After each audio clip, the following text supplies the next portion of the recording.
కానీ వీళ్ళకి అనుకూలత వచ్చేదాకా పోస్ట్పోన్మెంట్లు, ఇలా ప్రతి సందర్భంలోనూ కూడా డెమోక్రసీని కూని చేస్తూ ఉన్నారు. పోలీసులను వీళ్ళు ఇష్టానుసారంగా వాడుకుంటా ఉన్నారు.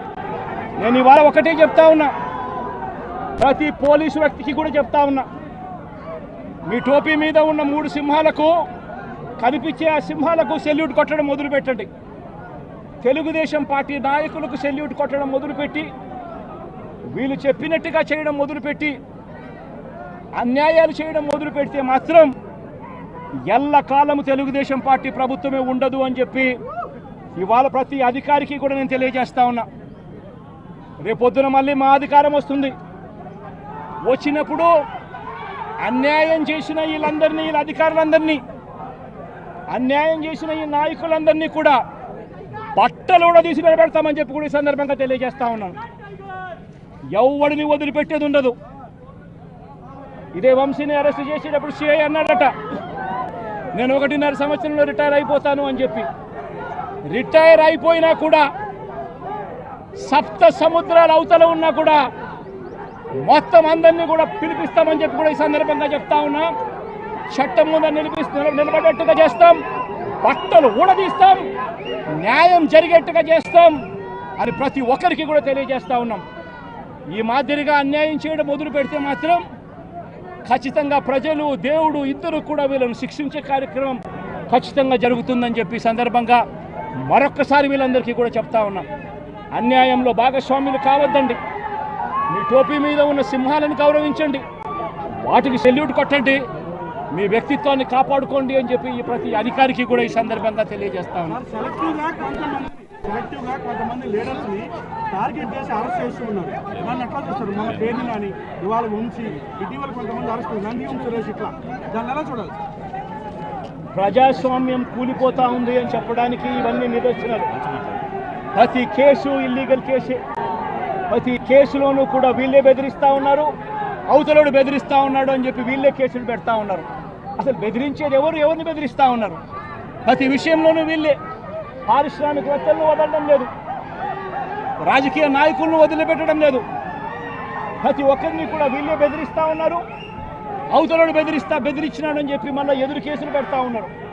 ఇవన్నీ ఊరికే పోవు, ఇవన్నీ కూడా మళ్ళీ వీళ్ళకి చుట్టుకుంటాయి. చుట్టుకున్నప్పుడు వీళ్ళ పరిస్థితి అతి దారుణంగా తయారవుతుందని మాత్రం ఖచ్చితంగా చెప్తా ఉన్నాను.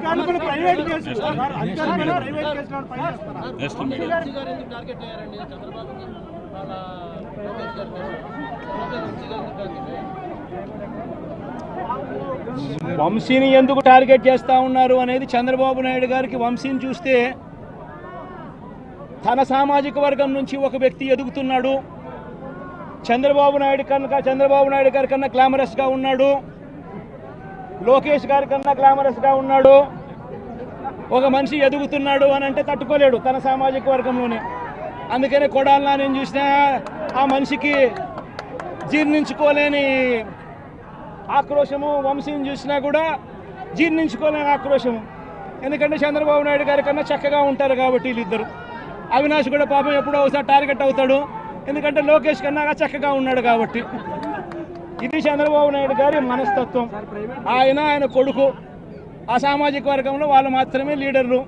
వాళ్ళకి ఎవరైనా పొరపాటున వాళ్ళకు అనుకూలంగా లేకపోతే సామాజిక వర్గం నుంచి వాళ్ళని వెలేయడము. ఇది చంద్రబాబు నాయుడు గారు, రామోజీరావు, ఆంధ్రజ్యోతి రాధాకృష్ణ, TV5 వీళ్ళు ముగ్గురు. నిజంగా ఇది ఒక మాఫియా రాజ్యం. చంద్రబాబు నాయుడు అనే వ్యక్తిని ముఖ్యమంత్రిగా చేయడం కోసం, చంద్రబాబు నాయుడు అనే వ్యక్తికి ఓట్లు వేయించడం కోసం ఒక మాఫియా సామ్రాజ్యం వీళ్ళంతా. ఆ మాఫియా సామ్రాజ్యంలో ఎవరైనా చంద్రబాబు నాయుడు గారికి వ్యతిరేకంగా వాళ్ళ సామాజిక వర్గంలో ఈ అవినాష్ కానీ, నాని కానీ, వంశీ కానీ ఇలాంటి వాళ్ళు ఎవరైనా నిలబడితే, పాపం మా శంకర్రావు కానీ, మా బ్రహ్మనాయుడు కానీ ఇటువంటి వాళ్ళు ఎవరైనా నిలబడితే అంతే, వాళ్ళ సామాజిక వర్గంలో తప్పు పుట్టారు, వాళ్ళ అన్యాయస్తులు అని వాళ్ళ మీద తప్పుడు కేసులు పెట్టడం, వాళ్ళ మీద ఇల్లీగల్ అరెస్ట్ చేయించడం, వాళ్ళ మీద బురద జల్లడం, వాళ్ళని ట్రోల్ చేయించడము, ఇవన్నీ కూడా చంద్రబాబు నాయుడు గారి నైజం, లోకేష్ గారి నైజం చూపిస్తుంది ఇవన్నీ కూడా.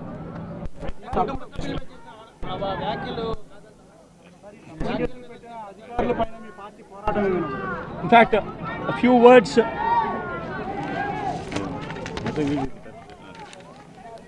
for the national media. Right కొత్త అడుగుతాం సపరేట్గా ఉన్నారు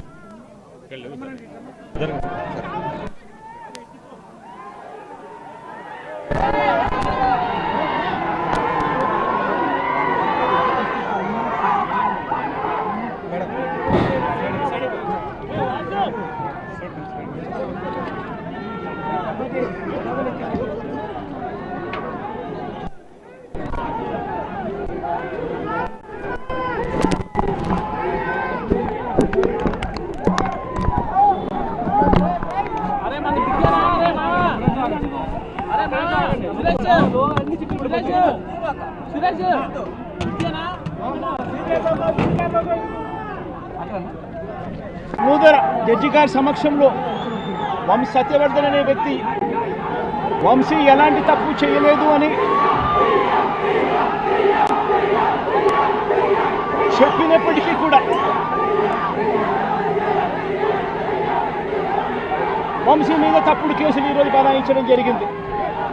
ఒకసారి ఈ కేసుకు సంబంధించి ఘటనలు ఒకసారి గమనించాల్సిన అవసరం ఉంది.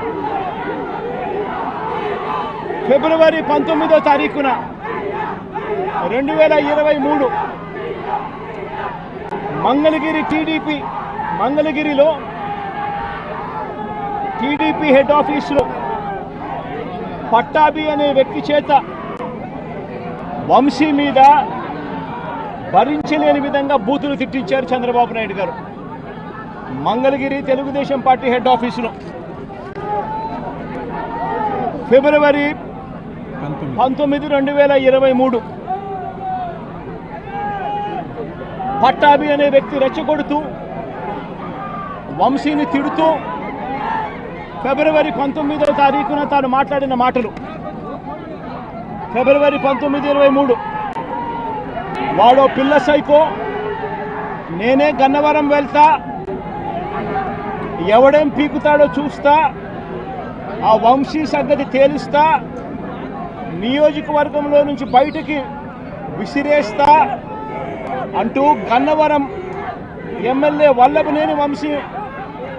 వల్లభనేని వంశీని రెచ్చగొట్టింది సాక్షాత్తు ఫిబ్రవరి 19వ తారీఖున ఇదే పట్టాభి అనే వ్యక్తి.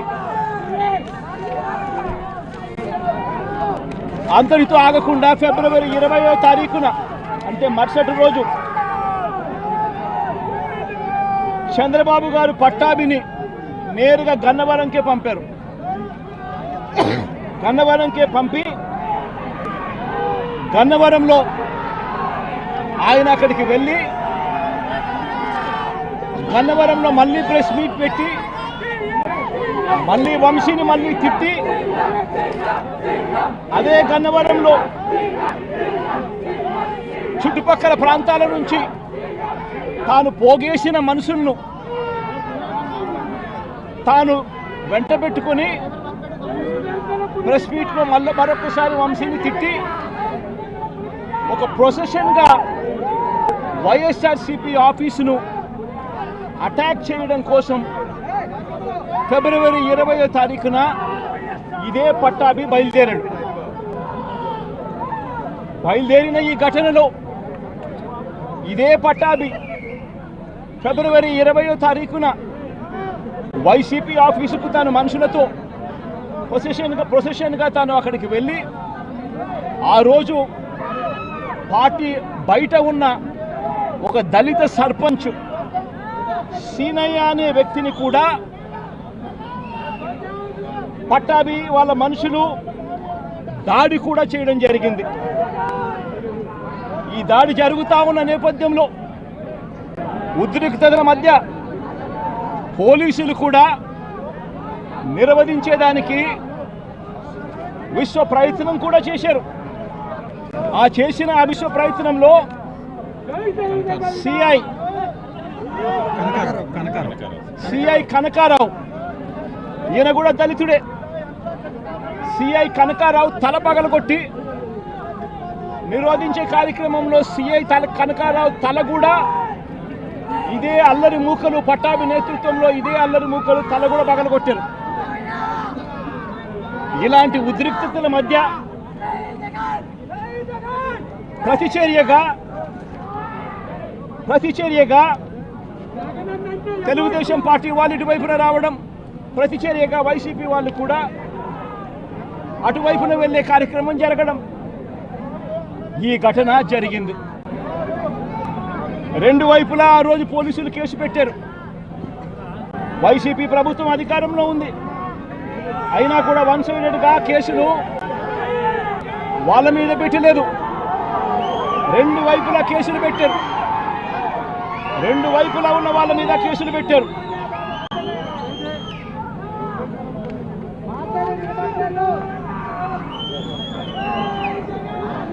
తర్వాత గన్నవరం ఘటనకు సంబంధించి అప్పటి పోలీసులు సుమోటోగా టీడీపీ పార్టీ మీద, వైసీపీ పార్టీకి సంబంధించిన వాళ్ళ మీద, ఇద్దరి మీద కేసులు పెట్టారు. ఇదే సమయంలో టీడీపీ వాళ్ళు 3 కంప్లైంట్స్ కూడా ఇచ్చారు, అవి కూడా తీసుకోవడం జరిగింది. కానీ ఈ ఘటనలన్నీ కూడా టీడీపీ ఇచ్చిన కంప్లైంట్స్లో కానీ, ఆ రోజు ఇచ్చిన కంప్లైంట్స్లో కానీ, పోలీసులు పెట్టిన కేసుల్లో కానీ ఎక్కడా కూడా వంశీ పేరు లేదు. కారణం వంశీ ఘటనలో లేడు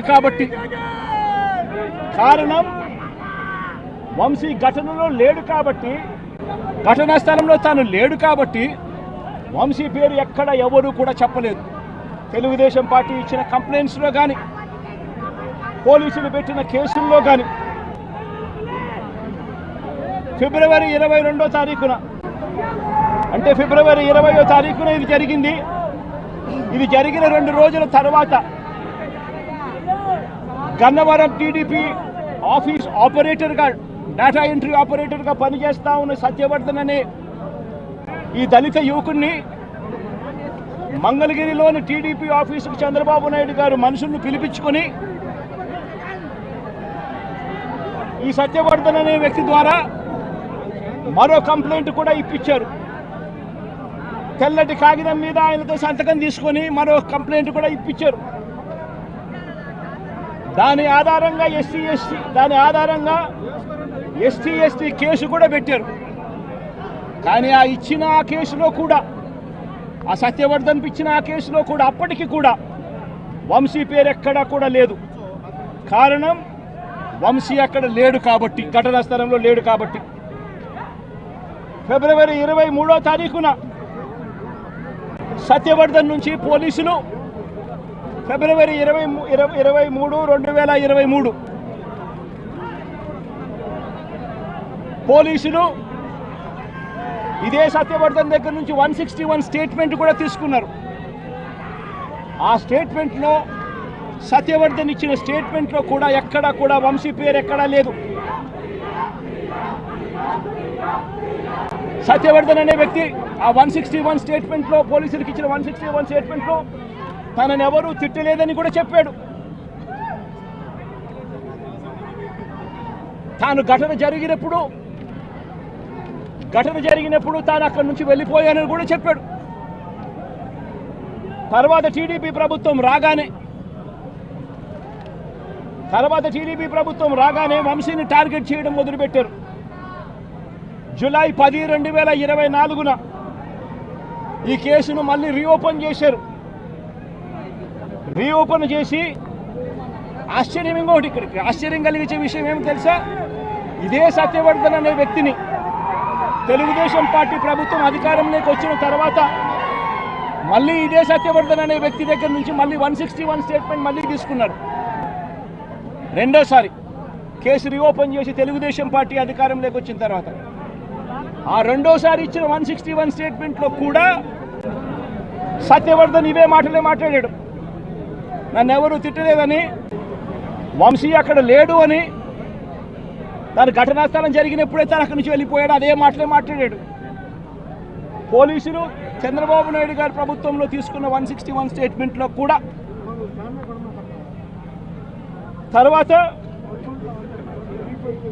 అయినా చంద్రబాబు నాయుడు గారు వంశీ మీద పెట్టుకున్న ఆక్రోశము, వంశీ మీద పెట్టుకున్న కోపము చంద్రబాబు నాయుడు గారిది ఏ స్థాయిలో ఉందనంటే ఎలాగైనా కానీ వంశీని ఇరికిచ్చాలి అనే ఆలోచనతో వంశీ ఘటనా స్థలంలో లేకపోయినా కూడా వంశీని 71వ నిందితుడిగా చేర్చారు. 71వ నిందితుడిగా వంశీ పేరుని చేర్చారు. అయితే